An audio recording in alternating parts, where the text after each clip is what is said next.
Episodes की शुरुआत में हम 75th फ्लोर के मार्केट शॉप को देखते हैं जहां ओरेन ग्रोसरी का सामान खरीदने आया होता है, मगर उससे मोल भाव नहीं हो रहा था, जिससे वो परेशान हो जाता है। आखिर ये फूड्स इतने एक्सपेंसिव क्यों है? जिस पर उसका एक दोस्त बताता है कि वॉर के कारण कुछ पैडलर्स ने होलसेल पर इन फूड्स को खरीद लिया, पर उन्होंने इन फूड्स को पब्लिक में सेल नहीं किया, जिसकी वजह से फूड्स की डिमांड और प्राइसेस आसमान छू रहे हैं। ये सुन ओरेन सोचता है कि अगर वो इन फूड्स को मार्केट की बजाय डायरेक्ट फार्म से खरीदे तो शायद वो बहुत से पैसे बचा सकते हैं। पर मैं ये करूँगा कैसे? और कुछ देर सोचने के बाद वो उन दोनों को पैडलर एसोसिएशन चलने को कहता है। मैंने सोच लिया, अब मैं पैडलर बनूंगा और तुम्हें भी पैडलर बनाऊंगा, और इसके लिए मैं तुम्हारा फंड भी पे करने को तैयार हूँ। ही अब मैं इन फूड्स को चीप प्राइस पर खरीद कर इनके प्राइस के दुगना नहीं 3 गुना कर सेल करूंगा। अब मैं इस वर्ल्ड पर रूल करूंगा। इतने में ही साकाराम वहां आकर उसे बुलाता है। Hello friends, I am Sakaram. क्या तुम पैडलर बनना चाहते हो? हाँ, पर तुम्हें इससे क्या? दरअसल मेरे पास कुछ रेयर आइटम्स है, क्या तुम इन्हें खरीदना चाहोगे? क्या रेयर आइटम्स? डेट्स राइट, यह रेयर आइटम्स डंजन के बाहर से है। यह इतने रेयर है कि तुम्हें ये ढूंढने पर भी कहीं नहीं मिलेंगे। सीन कट होता है और हम देखते हैं टियो कुछ ब्लैंकेट्स और स्पाइसेस खरीद कर कुछ बॉक्सेस खरीद रहा होता है। ये खरीद लिया, ये भी और ये भी। अब क्या रह गया खरीदने को? अचानक उसकी नज़र शॉर्ट स्टॉल पर जाती है, जहाँ बहुत से पुराने इक्विपमेंट्स पड़े होते हैं, जिनमें से टियो अपने काम का कुछ ढूंढने लगता है। तभी ओरेन भी वहां आ जाता है। वेल देखो, आखिर ये टियो तो नहीं जिसे मैरिल ने रिजेक्ट कर दिया था। ये सुन टियो पीछे मुड़कर देखता है तो शॉक्ड होता है। ओरन, आखिर तुम यहाँ क्या कर रहे हो? पर तभी वो ओरन के पैडलर बैच को देखता है। क्या तुम पैडलर हो? सही कहा। इसके लिए मैंने एक अच्छे गोब्लिन की मदद ली, जहां उसने बताया कि किसी कैट ने भी उससे आइटम खरीदे थे, जो अब बहुत जल्दी ही मिड लेवल का पैडलर बन गया है। इसलिए मैंने भी उससे वो आइटम्स खरीदे हैं। तो बताओ टियो, तुमने उन बाहर के आइटम को सेल कर कितना अर्न किया है? ये सुनते ही टियो घबरा जाता है। ये मत कहना कि तुमने साकाराम से कुछ आइटम्स खरीदे हैं। मुझे पता है कि तुम एक बेकार बिल्ले हो, लेकिन वो साकाराम बहुत घटिया है। रहने दो तुम टियो। मुझे उसने बताया कि तुम्हारी उसने इतनी मदद करने के बाद भी तुमने उसे थैंक्स तक नहीं कहा, और तो और तुम उसे एक स्कैमर भी कह रहे हो। आखिर तुम ऐसा क्यों करते हो? तुम हमेशा अपनी पहुंच से ऊपर के लोगों से डील करने की कोशिश करते रहते हो, जैसा कि तुमने उस टाइम उन सस्ते फिशेस से मैरिल को प्रपोज करने की कोशिश की। आखिर तुम्हें कब एहसास होगा कि तुम बस कंगाल हो और कुछ नहीं? ये सुनते ही टियो उसे मैरिल के बारे में पूछने लगता है, जिस पर ओरेन उसकी बातों को नज़रअंदाज करने लगता है। पर तभी ओरेन का फ्रेंड बताता है कि मैरिल ने थोड़े दिनों बाद ओरेन को भी धोखा दे दिया था, जिस पर ओरेन गुस्सा हो जाता है। वो मैं था जिसने उसे छोड़ा था, समझे? कोई बात नहीं ओरेन, अब ये बात दिल पर ना लो। आखिर कौन इसे दिल पर ले रहा है? मैं तो इस टाइम 99th फ्लोर पर जा रहा हूँ। मैंने सुना है कि ओक्स किंग को डंजन के बाहर के आइटम्स बहुत पसंद है। हम उसे अपने आइटम्स सेल करेंगे और उससे अपना सपोर्टर बना लेंगे, जिससे मुझे इस डंजन का टॉप पैडलर बनने से कोई नहीं रोक सकता। Let's go guys. बाय टियो, बाय ओरेन। ही चलो 99th फ्लोर पर ही मिलते हैं। इधर हम 99th फ्लोर पर देखते हैं, जहां फिर से उन करप्ट एंट्स ने अटैक किया होता है। तो अब समझा मैं, ये सब फ्लेम के लिए आए हैं। दोस्तों, अगर आपको याद नहीं है तो मैं बता दूं, ये वही लिटिल एप्पल ट्री है जिसको हमने पिछले एपिसोड में देखा था। इसके बाद सीजन मिलिट्री राशन, जो रेड लोकस्ट का सूप होता है, उसे पी लेता है। साथ ही ब्लैकी और बे और मामा बियर भी इस मिलिट्री राशन को पीते हैं, जिससे उनकी स्ट्रेंथ 30 मिनट के लिए 7 टाइम्स बढ़ जाती है। ये पकड़ना क्वीन बी जूनियर। चलो दोस्तों, उन्हें बताते हैं कि आखिर यहाँ का बॉस कौन है। इसके बाद सभी उनसे फाइट करना शुरू कर देते हैं। इधर सीजुन सभी छोटे ट्रंक से फाइट कर रहा होता है कि तभी एक ब्रांच से करप्ट एंट उस पर अटैक करता है, जिससे सीजुन घबरा जाता है। लेकिन तभी वहाँ हमारे टियो की एंट्री होती है, जो अपने पंजों से ही उसके ब्रांच को चीर देता है। आखिर तुमने सीजुन पर अटैक करने की कोशिश कैसे करी? और ऐसा क्या हुआ है उस बिग करप्ट एंट को वहीं खत्म कर देता है? वाओ टियो, ग्रेट। सीजुन, आखिर यहाँ चल क्या रहा है? दरअसल तुम्हारे जाने के बाद इन करप्ट एंटिटीज ने हमारे फार्म पर अटैक करना शुरू कर दिया। इनके पास अदर प्लांट्स को करप्ट करने की एबिलिटी है, इसलिए ये सभी मिलकर केव के अंदर पर इतने में ही सीजुन के पीछे से एक करप्ट अटैक कर देता है जिससे टियो स्लैशेस में काट देता है। नेवर माइंड टियो, पहले हम इनसे निपट ले फिर बात करेंगे। तभी टियो अपने बैग में से कुछ ढूंढने लगता है। मेरे पास कुछ ऐसा है जो हमारी इस फाइट में हेल्प करेगा। क्या है तुम्हारे पास टियो? तभी हम देखते हैं टियो उसे एक कुल्हाड़ी देता है। ये लो, इसे मैंने वापसी में तुम्हारे लिए खरीदा था। इससे सीजुन खुश हो जाता है। अरे वाह टियो। हे आइलिन। हाँ जरूर सीजुन। जिसके बाद सीजुन उस कुल्हाड़ी को इंस्पेक्शन के लिए दे देता है, जिसके पूरा होते ही वह एक टमाटो ऑफर कर क्वेस्ट कंप्लीट करता है और उसे वो कुल्हाड़ी जिसका नाम यूका होता है मिल जाती है। नाइस, एक और नेम्ड आइटम। आखिर अब इसे यूज कैसे करे? तभी सीजुन ब्लैकी को उन क्रैफ्ट्स के बीच में फंसा देखता है। ओह ब्लैकी, अब मेरे पास सोचने का टाइम नहीं है, चलो इसे अब फेंक कर देखा जाए। और हम देखते हैं कि वो एक्स एक बूमेरैंग की तरह मूव करते हुए उस करप्ट को बीच से ही काट देती है। ये देख मामा बियर शॉक्ड होती है। क्या तुमने एक ही स्विंग में उस ट्री को डिफीट कर दिया? Wow, that's amazing dad. ये देखिए डैड, अब आप मेरे भी पावर्स देखिए। और बे फुल एक्साइटमेंट में एक ही बार में कई करप्ट्स को किल कर देता है। इधर सीजुन उस एक्स की पावर को देख सरप्राइज होता है। उस करप्ट के डिफीट के बाद उसको 500 एक्सपी भी मिलते हैं। टियो माई लकी चार्म, तुम बेस्ट हो। और ऐसा कहता हुआ सीजुन टियो को किस करने लगता है, पर तभी उसके पीछे से एक और करप्ट अटैक कर देता है, जिसे देख सीजुन अपने एक्स यूका को समन कर उस करप्ट को भी डिस्ट्रॉय कर देता है। इसके बाद उसके पास और भी करप्ट आने लगते हैं। ओह, लगता है मुझे इनको एक फार्मर की पावर दिखानी होगी। ओके प्रेसिडेंट, मैं आपके पीछे से मॉन्स्टर को क्लियर करता हूँ। ऑल राइट टियो, लेट्स फाइट। इसके बाद हम देखते हैं उन्होंने सभी मॉन्स्टर्स को हरा दिया होता है, जिन्हें मिनिट्योर्स काट कर वहाँ से एरिया को क्लीन कर रहे होते हैं। इसके बाद एक मिनिट्योर सीजुन से कहता है कि हमने सफाई पूरी कर दिया है, अब हम क्रॉप्स फील्ड की तरफ जा रहे हैं। ओके, आराम से जाना। इधर सीजुन उन मॉन्स्टर्स से पूरी रात फाइट करके थक गया था। यहाँ आप कंफ्यूज हो रहे होंगे कि फाइट तो दिन में हो रही थी, तो मैं रात क्यों कह रहा हूँ। जैसा कि मैंने पहले के एपिसोड में बताया था कि डंजन में रात नहीं होती, केवल ब्लू मून के टाइम ही अंधेरा होता है। सीजुन अब अपने स्टैट्स विंडो को चेक कर रहा होता है। वाओ, मुझे विश्वास नहीं हो रहा कि मैं 25th लेवल तक पहुंच गया हूँ। ओह वाओ, मेरे स्टैट्स भी बूस्ट अप हो गए हैं। हा हा हा, मुझे आज अपने ऊपर इतना प्राउड हो रहा है कि मेरा मन कर रहा है कि मैं खुद को किस कर लूं। ये सुनते ही आइलिन भी कहती है, हाँ मैं भी करना चाहती हूँ। इससे सीजन शॉक्ड होता है। क्या क्या कहा तुमने आइलिन? नहीं नहीं, मैंने कुछ नहीं कहा, लगता है मैसेज के साथ ग्लिच हो गया है। ओह अच्छा, पर मुझे नहीं लगता कि इन सिस्टम्स में भी कोई एरर या ग्लिच भी हो सकता है। इधर हम टियो को देखते हैं जो फ्लेम से मिलने आया होता है। Hello flame. हाय टियो।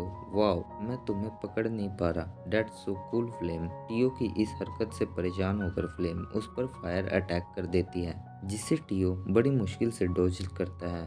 क्या तुम्हारे लीफ से फायर भी कास्ट होते हैं? It's amazing. सॉरी, अब मैं तुमसे मजाक नहीं करूँगा। बाय द वे, क्या तुम इस फिश को अपने फायर मैजिक से ग्रिल कर दोगी? जिस पर फ्लेम उसकी बात मान जाती है और अपनी मैजिक से उसके फिश को इजीली ग्रिल कर देती है। इससे टियो खुश होकर उसकी तारीफ करता हुआ फिश को खाने लगता है। तभी सीजुन भी वहाँ आ जाता है। हे टियो, तुम फ्लेम को ज्यादा परेशान ना करो। मैं उसे परेशान नहीं कर रहा, बल्कि उसने मेरे लिए फिश को ग्रिल किया है, बस और कुछ नहीं। वाह फ्लेम, तुम कितनी नाइस हो। सीजुन से अपनी तारीफ सुनकर फ्लेम शर्माने लगती है। तभी सीजुन की ग्रोथ प्रमोशन की स्किल रीयूज के लिए रेडी हो जाती है। लगता है इसका कूलडाउन प्रोसेस खत्म हो गया। अगर ये बात है तो फ्लेम, क्या मैं अपनी ग्रोथ प्रमोशन की स्किल तुम्हारे ऊपर यूज कर सकता हूँ? क्या मास्टर, आप श्योर हैं कि आप इतने वैल्यूएबल स्किल को मेरे ऊपर यूज करेंगे? हाँ जरूर, तुम अभी छोटी हो, मैं चाहता हूँ कि तुम जल्दी से ग्रोथ करो और हेल्दी रहो। ये सुन फ्लेम सीजुन को थैंक्स करती है। इसके बाद सीजुन एप्पल प्लांट पर अपनी ग्रोथ प्रमोशन स्किल का यूज करता है। इससे वह एप्पल प्लांट उसकी बहुत सी एनर्जी कंज्यूम कर लेता है। ये देख सीजुन परेशान हो जाता है। आखिर क्या था ये? मेरी सारी मैजिक मेरी बॉडी से खींच गई, परंतु ये प्लांट बहुत ही कम ग्रो हुआ। ओ मास्टर सीजुन, मेरी पूरी बॉडी एनर्जी से ओवरफ्लोइंग हो रही है, थैंक यू। इधर सीजुन थक कर गिर जाता है। इससे टियो परेशान हो जाता है। सीजुन, क्या तुम ठीक हो? Are you alright master? क्या यह सब मेरी वजह से हुआ है? नहीं नहीं फ्लेम, मैं बस उन करप्ट एंड से फाइट करने की वजह से थोड़ा थका हुआ हूँ और कुछ नहीं। अगर ये बात है तो मास्टर, मैं अभी आपकी फैटिग को कम करने में हेल्प करती हूँ। क्या? पर कैसे? इतने में फ्लेम में से वाइट फ्लेम निकलकर सीजुन को घेर लेती है। वाओ, ये क्या है? इससे मेरा पूरा शरीर हल्का लगने लगा है। क्या ये सब इस वाइट फ्लेम की वजह से है? तभी सीजुन को पता चलता है कि यह फ्लेम की एक स्किल है जिसका नाम एम्बर्स ऑफ क्लींजिंग होता है। दिस इज अमेजिंग, तुम सचमुच स्पेशल हो। ओह थैंक यू मास्टर, मुझे खुशी है कि मैं आपकी हेल्प कर पाई। तभी सीजन उससे उसकी और भी स्किल्स के बारे में पूछने लगता है। क्या तुम्हारे पास ऐसे और भी स्किल्स है? ऑफ कोर्स मास्टर, एक तो अभी आपने देख लिया, दूसरा एम्बर ऑफ हार्मनी है। क्या? ये कैसी स्किल्स है मास्टर? इस स्किल की हेल्प से आप फायर को कंट्रोल कर सकते हैं और उसकी स्ट्रेंथ पावर को भी। क्या सचमुच मैं ऐसा कर सकता हूँ? दैट्स अमेजिंग, ये तो बहुत बढ़िया स्किल है। इससे मुझे उन करप्ट मॉन्स्टर से फाइट करने में बहुत हेल्प मिलेगी। इधर टियो सीजुन से कुछ कहने की कोशिश करता है पर सीजुन उसकी बातों को नहीं सुनता। सीजुन, तुम फ्लेम को अटेंशन देना बंद करो, मुझे तुम्हें कुछ जरूरी बात बतानी है। टाइजुन हान नाम के ह्यूमन को पता चल गया है कि तुम 14th फ्लोर पर नहीं रहते। वेट टियो, क्या क्या कहा तुमने? टाइजुन हान, ये तो कोरिया का स्ट्रॉन्गेस्ट हंटर है। क्या तुम उसके दोस्त बन गए हो? हाँ सीजुन, और अब उसे पता है कि तुम 14th फ्लोर पर नहीं रहते, पर तुम उसकी टेंशन ना लो। मैंने पहले ही उससे एक कॉन्ट्रैक्ट साइन करा लिया है कि वह इसको हम तीनों के बीच ही सीक्रेट रखे। वेल, ये तो अच्छी बात है, पर मुझे नहीं पता था कि डोनशिक टाइजुन का अप्रेंटिस है। और ऐसा क्या सीजुन सोचने लगता है। अगर ऐसा है तो मुझे उनके साथ अच्छे रिलेशन बनाने पड़ेंगे ताकि बाहर टावर के मेरी फैमिली को वो प्रोटेक्ट कर सके। मुझे पता है कि ये टियो ने गलती से ही कॉन्ट्रैक्ट बनाया होगा, पर thanks him to sell my solar sweet potatoes to डोनशिक। इसी की वजह से अब मेरा उनके साथ अच्छा कनेक्शन बना है। तभी टियो सीजुन से एक फेवर के लिए कहता है। हाँ जरूर बताओ, तुम क्या चाहते हो टियो? सीजुन, क्या तुम्हें याद है मैं पैडलर क्यों बना था? हाँ टियो, मुझे पता है, उसका नाम ओरन है जिसने तुम्हारी गर्लफ्रेंड को चुरा लिया था। उसी की वजह से तुम पैडलर बने थे। दैट्स राइट, मैंने ओरन को मिडल जोन में देखा, वो भी अब पैडलर बन चुका है और साकाराम ने उसे मेरे बारे में झूठ बताया, जिसके चलते अब ओरन मुझे एक मक्कार और सेल्फिश पैडलर समझता है। और इससे भी हैरानी वाली बात यह है कि साकाराम ने उसे भी कुछ यूजलेस गुड्स बेचे हैं, जिसे ओरन रेयर आइटम समझकर 99th फ्लोर के ओक्स किंग को बेचने की प्लानिंग कर रहा है। क्या सच में? सीजुन, क्या तुम ओरन को सबक सिखाने में मेरी मदद करोगे प्लीज? बस एक बार। अच्छा तो ये बात है, इंटरेस्टिंग, अब आएगा मजा। सीन कट होकर हमें ओरन और उसके साथियों का दिखाया जाता है जो 99th फ्लोर के बैरन लैंड में एंटर करते हैं, जहां चलते चलते वो तीनों थक जाते हैं। आखिर ये खत्म क्यों नहीं होता? मैं थक गया हूँ। हे, मुझे भूख लगी है, क्या कुछ खाने को नहीं? ओरन, तुम जानते हो हम कुछ भी खाने पीने का सामान लेकर नहीं आए, क्योंकि हमने सारे पैसे गिल्ड में रजिस्टर कराने और उस साकाराम से इन सामानों को खरीदने में खर्च कर दिए हैं। अब हमारे पास कुछ नहीं है। ऐसा कह वह रोने लगता है। ओ नहीं, लगता है अब हम भूखे मरने वाले। चुप हो जाओ विनिंग, जब हम कुछ गुड सेल कर देंगे तो उसके बाद हम पेट भरकर खाना खाएंगे। ओके, तो बताओ हमें ओक्स किंग तक पहुंचने में और कितना समय लगेगा?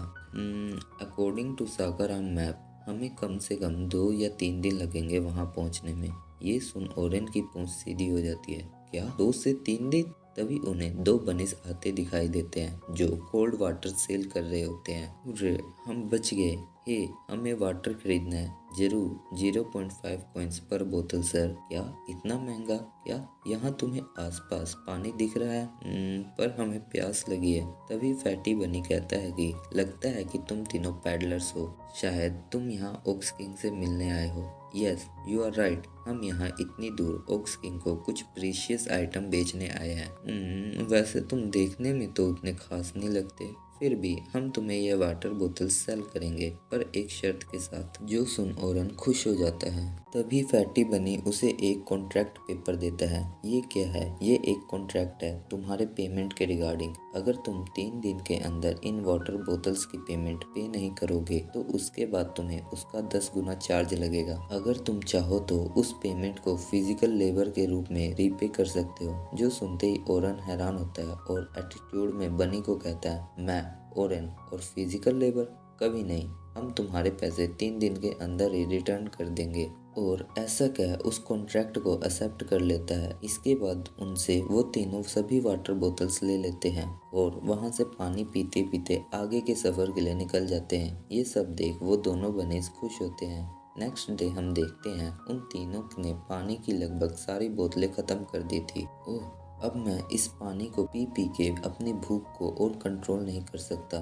तभी ओरन एक और वाटर बोतल मांगता है। नहीं, ये लास्ट ही है। पर तभी वह उससे वो बोतल छीन लेता है, जिससे विनिंग रोने लगता है। इतने में तीसरा बिल्ला चिल्लाने लगता है, ओरन उधर देखो, वहाँ पर स्मोक पास आउट हो रहा है। मेरे ख्याल से वो एक रेस्टोरेंट है जिस पर वो दोनों खाने की खुशबू सूंघने की कोशिश करते हैं। That smell delicious. और ऐसा कह वो तीनों उस रेस्टोरेंट के पास आ जाते हैं। मुझे एक ग्रिल फिश देना, मुझे 2 चाहिए। जिस पर सिकल बनी उसे पर फिश पर 1 डंजन कॉइन मांगता है, जो सुनते ही ओरेन के तोते उड़ जाते हैं। जिस पर सिकल बनी बताता है कि यहाँ कोई लेक या ओशन नहीं है, इसलिए यहाँ फिश मिलना इम्पॉसिबल है। पर अगर ये इतने महंगे लग रहे हैं तो तुम कॉन्ट्रैक्ट।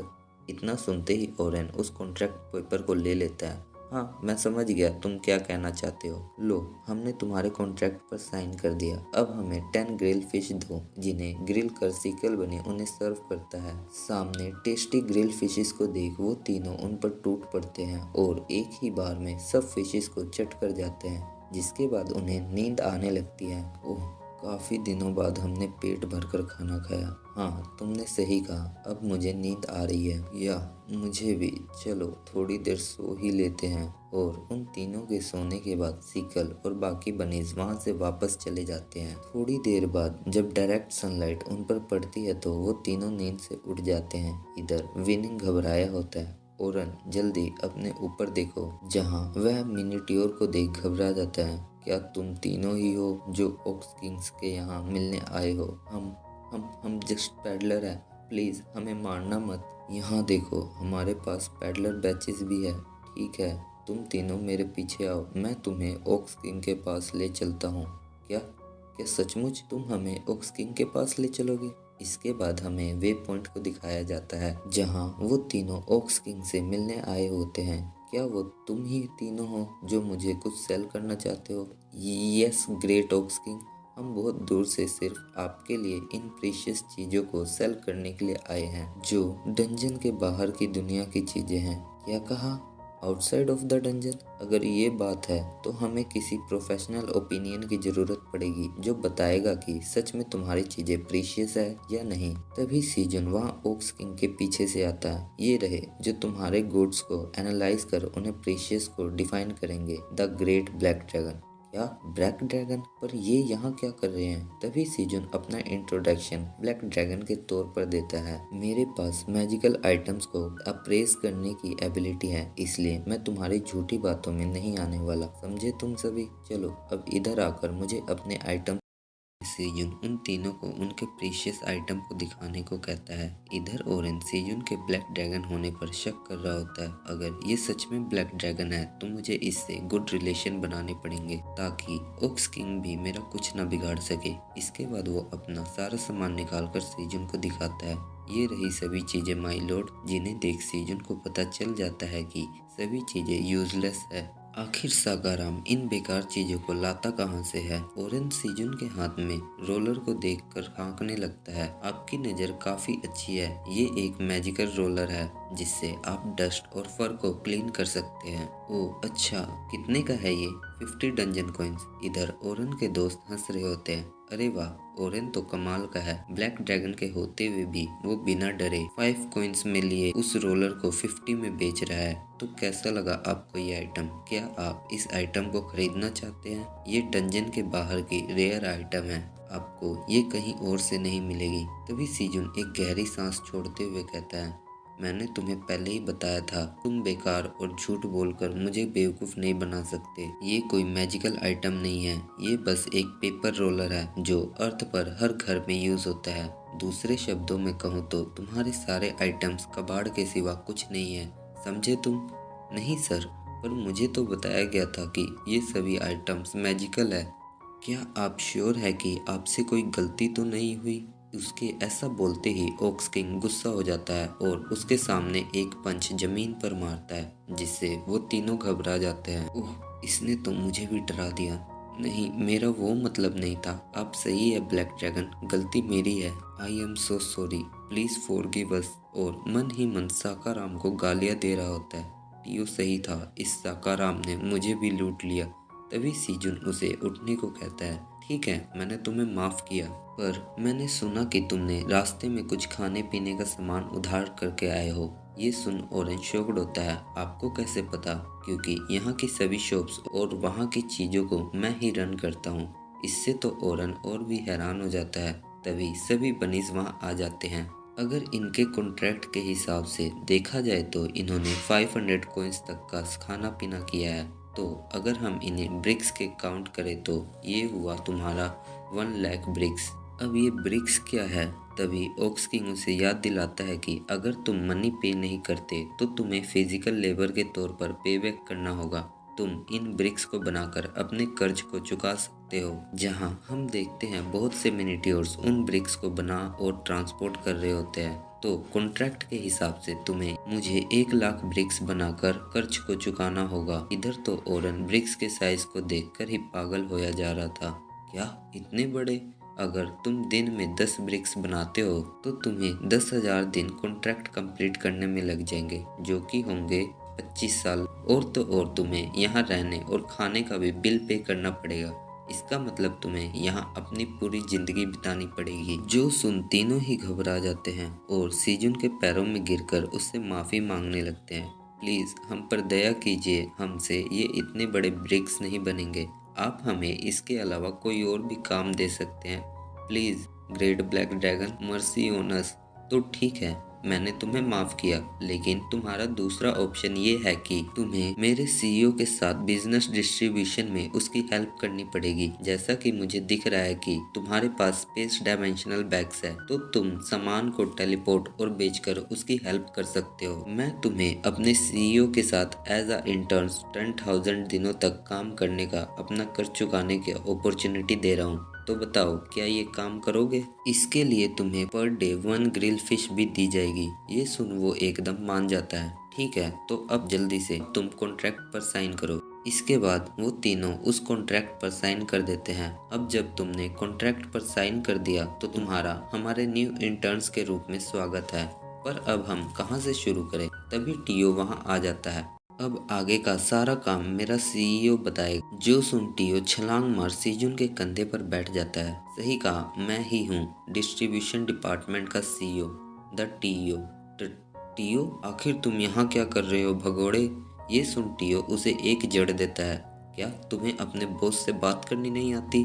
मैं अब तुम्हें पहले अपना इंट्रोडक्शन देता हूँ। मैं टियो डिस्ट्रीब्यूशन डिपार्टमेंट का सीईओ हूँ और साथ ही ब्लैक ड्रैगन का राइट हैंड भी। आज से तुम तीनों मेरे अंडर ही काम करोगे। तभी ओरन कुछ कहने वाला होता है, लेकिन उसके दोस्त टियो की बात मान जाते हैं। इससे ओरन को भी उनके साथ बिना शिकायत के काम करना पड़ेगा। इसके बाद हम टोमेटो फार्म को देखते हैं, जहाँ टियो उन तीनों को बताता है कि ये वही जगह है जहाँ तुम्हें आज से काम करना है। हम सबसे पहले आज टोमेटो हार्वेस्टिंग से शुरुआत करेंगे। यस सर, ये देख सीजुन कहता है। चलो, इससे हमें और हेल्पर मिल गए जो हमारे क्रॉप्स को ट्रांसपोर्टेशन और सेलिंग में काफ़ी इफेक्टिव साबित होने वाले हैं। तुम्हारा इस चीज़ में मेरी हेल्प करने के लिए शुक्रिया ओक्स किंग। थैंक्स की कोई बात नहीं सीजुन, वो तो ब्लैक ड्रैगन ने खुद कॉन्ट्रैक्ट करके मुझे ये करने को कहा था और उन्हीं ने मुझे तुम्हें ब्लैक ड्रैगन के नाम से बुलाने की ऑफिशियल परमिशन दी थी। और इससे बढ़कर हमें अपने पड़ोसियों की हमेशा मदद करनी चाहिए। इसके बदले शायद हमें कुछ अच्छा ऑफर मिल जाए। ऐसा क्या? ओक्स किंग के मुंह में पानी टपकने लगता है। जो देख सीजन उसे अनियन लीव्स खाने की परमिशन दे देता है। ये सुनते ही ओक्स किंग उन लीव्स के ढेर की तरफ भागने लगता है। अगर तुम्हें फिर ज़रूरत पड़े तो ज़रूर कहना सीजुन। तभी सीजुन को कुछ सुनाई देता है, जहां हम देखते हैं टियो उन न्यू इंटर्न्स को उनकी गलती के लिए डांट रहा होता है। ये अभी कच्चे हैं, इनके लीव्स मत तोड़ो वरना इनकी कीमत कम हो जाएगी। क्या तुम्हें चेरी टमाटोज के बारे में कुछ नहीं पता? अब तुम सब यहाँ बैठो और देखो कि कैसे इन टमाटोज को पिक किया जाता है। लगता है टियो भूल गया कि वो भी पहले बहुत गलती करता था। शायद मुझे कभी कभार ये बात उसे याद दिला देनी चाहिए। थोड़ी देर बाद हम देखते हैं ओरेन चेरी टमाटोज को ध्यान से हार्वेस्ट कर रहा होता है और मन ही मन सोच रहा होता है कि मुझे विश्वास नहीं है कि टियो ब्लैक ड्रैगन का राइट हैंड है, पर अब क्या क्या मुझे ऐसे ही टियो के अंडर काम करना पड़ेगा। तभी ओरेन के पीछे से एक चप देनी चाटा लगता है। अब क्या हुआ तुम्हें ओरेन, आखिर तुम क्या कर रहे हो? मैं तुम्हें उतनी देर से आवाज लगा रहा हूँ, क्या तुम्हें सुनाई नहीं देता? इससे गुस्सा हो ओरेन टियो का कॉलर पकड़ लेता है। आखिर तुम, पर इतने में वहाँ सिल्वर वॉल्फ लीडर एल्का उससे गुस्से में घूरने लगता है, जिससे ओरन डर जाता है। ओ अच्छा, तो अब तुम द ग्रेट टियो द सीओ के खिलाफ जाओगे? नहीं नहीं टियो, तुम्हें गलत फहमी हो रही है। मैं तो बस तुम्हारे कंधे पर बैठे मक्खी को हटाने की कोशिश कर रहा था। ओह तो ये बात है, पर तुम्हारी हरकतों से नहीं लगता कि तुम सच बोल रहे हो। नहीं नहीं, मैं आपसे झूठ थोड़ी ना बोलूँगा। तभी टियो ओरेन के उन दोनों दोस्तों के पास आ जाता है। तो तुमने सारा सामान पैक कर लिया? Yes sir. Very good. Mark और जेफ, तुम्हारे काम की वजह से मैं तुम्हारे कॉन्ट्रैक्ट से एक दिन कम करवा देता हूँ। रियली? Thank you sir. और मेरा क्या टियो, तुम जिस हिसाब से ढीले होकर काम कर रहे हो, इसलिए अब मैं तुम्हारे कॉन्ट्रैक्ट में एक दिन और ऐड कर दूंगा। इससे ओरेन दुखी हो जाता है। तभी सीजुन वहां आ जाता है। क्या तुम सभी जाने को तैयार हो? हाँ सीजुन, पर इन इंटर्न्स के बैग बहुत छोटे हैं, जिस वजह से उनके सामान कम पैक हो रहे हैं। कोई बात नहीं टियो, अगर ये दिल लगाकर काम करे तो तुम एज अ रिवार्ड उन्हें उनके बैग को अपग्रेड कराकर दे सकते हो। ऑफ कोर्स सीजन, पर क्या तुम कहीं और जा रहे हो? हाँ टियो, मैं अभी वेस्ट फॉरेस्ट में जा रहा हूँ। क्या वेस्ट फॉरेस्ट? और शॉक्ड हो टियो सीजन को पकड़ लेता है। क्या तुम्हें नहीं पता वहाँ कितना खतरा है? तुम मेरे बिना वहाँ कैसे जा सकते हो? अगर तुम्हें कुछ हो गया तो? जिस पर सीजन कहता है कि वे और मामा बियर भी मेरे साथ जा रहे हैं, इसलिए ऐसा कह तुम इन दोनों की पावर्स की इंसल्ट कर रहे हो। और मैं तुम्हें बता दूं कि मेरे पास एक सीक्रेट वेपन भी है, जिसे मैंने अपने हैट में छुपा रखा है। ऑफ कोर्स सीजन, मैं इसलिए परेशान हो रहा हूँ कि तुम उन क्रैप्ट एंड्स के होम बेस में जा रहे हो, समझे? मुझे बस तुम्हारी फिक्र हो रही है। आई एम फाइन टियो, अब तुम जाओ और अपना काम करो। तुम्हें अपने न्यू इंटर्न्स के सामने एक गुड एग्जाम्पल सेट करना है। तो ठीक है, तुम तीनों चलो, अब हम चलते हैं यहाँ से। Be careful season, don't worry टियो, मैं डैड को प्रोटेक्ट करूँगा। इसके बाद वो सभी वहाँ से सीजन औरों को गुड बाय कर चले जाते हैं। अब हमें भी चलना चाहिए। सीन कट होकर वेस्ट फॉरेस्ट का दिखाया जाता है। ये फॉरेस्ट कितना घना और बदबूदार है। ये ट्रीज तो किसी को भी डरा सकते हैं। इनमें से बदबू भी आती है। सीजुन, हाँ मामा बियर, आगे एनिमीज है, ध्यान से। तभी सीजुन अपने सामने उन्हीं डेड फेस लाइक ट्रीज को देखता है। यहाँ तो कोई एनिमीज नहीं है, आखिर तुम किस एनिमीज की बात कर रहे हो? तभी मामा बियर उसे आगे बढ़ने से रोक देती है। इतने में एक रूट मूव करने लगती है। ये क्या है? तभी हम देखते हैं वो सभी dead face like trees zombie trees में चेंज हो जाते हैं, जिन्हें देख बे को तो उल्टी आने लगती है। इधर सीजन तो पूरा डरा होता है। तभी उनमें से एक सीजन पर अटैक कर देता है, जिसे मामा बियर ब्लॉक कर लेती है, जिस पर सभी ज़ॉम्बीज ट्री मामा बियर को जकड़ लेते हैं। ओ नहीं, लगता है अब मुझे उसे यूज करना पड़ेगा। जो कह सीजुन अपनी हैट को उतार देता है और अपने डैगर और एक्स को निकाल लेता है, और हम देखते हैं सीजुन के सिर पर एक फ्लेम ब्लो हो रही होती है। यही मौका है, अब मुझे अपने सीक्रेट वेपन एम्बर्स ऑफ हार्मनी का यूज करना पड़ेगा। पर तभी लिटिल बे उसे बुझाने लगता है। डैडी, आपके सिर पर आग लग गई है।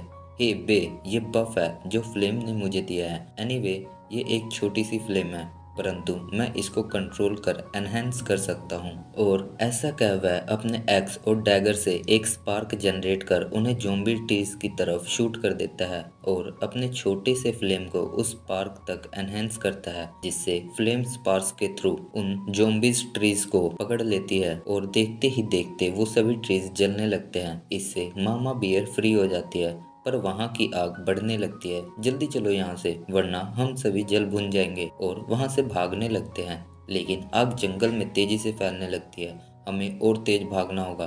सीजुन, सामने देखो, जहाँ और भी ज़ॉम्बीज ट्रीज उनके सामने खड़े होते हैं। अब हम क्या करें? सीजुन, क्या तुम उस स्किल को दोबारा यूज कर सकते हो? हाँ, पर क्यों? तो ठीक है सीजुन, तुम उस स्किल को यूज करो। बे, तुम्हें पता है ना क्या करना है? Yes mom. इसके बाद सीजन फिर से उसी स्किल का यूज़ करता है। तभी बे फुल स्पीड से जंप करता हुआ उस फायर अटैक को और तेज बूस्ट कर देता है, जिससे वो अटैक सीधा उन ज़ॉम्बीज़ ट्रीज पर मिसाइल की तरह लॉन्च होता है और वहाँ एक बड़ा सा विस्फोट हो जाता है, जिसकी आवाज़ ओक्स किंग तक चली जाती है। आखिर वहाँ चल क्या रहा है? इधर बनीस को भी उस ब्लास्ट का पता चल गया था। ओह, तो यही है एम्बर ऑफ हार्मनी की पावर, जिसको यूज़ करने की बात सेजुन कर रहा था। तभी वहाँ सेजुन आ जाता है। Hey everyone, we are back.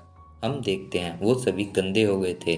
थोड़ी देर बाद हम देखते हैं सेजुन पानी पी रहा होता है और फ्लेम से उसकी स्किल्स के लिए थैंक्स कहता है। कोई बात नहीं मास्टर, मुझे खुशी है कि मैं आपके काम आ सकी। तभी फादर बनी सेजुन से कहता है कि तुम ज़्यादा लापरवाह नहीं हो गए, तुमने आधे से ज़्यादा वेस्ट फॉरेस्ट को आज जला ही दिया है।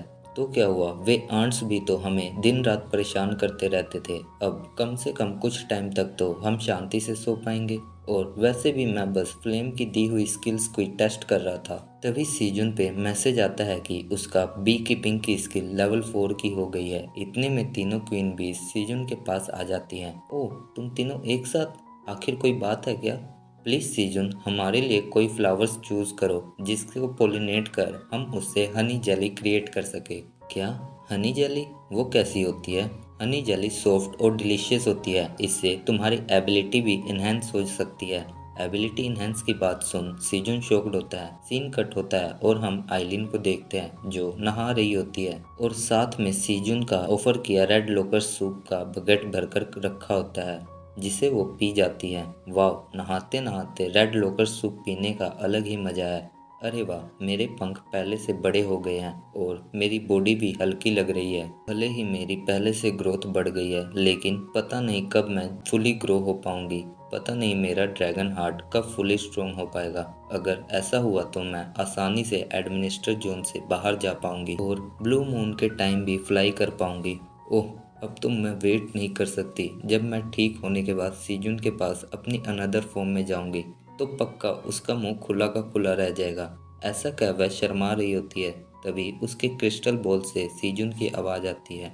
ओह राइट, उसने बताया था कि वो वेस्ट फॉरेस्ट में एप्पल ट्री की स्किल्स को ट्राई करने के लिए गया है। चलो देखें आखिर वो कर क्या रहा है। पर अचानक ही आइलिन का मिर्गी का दौरा स्टार्ट हो जाता है, जिससे वो वहीं गिर जाती है। ओ नहीं, मेरी पूरी बॉडी दर्द कर रही है, प्लीज़ हेल्प सीजून।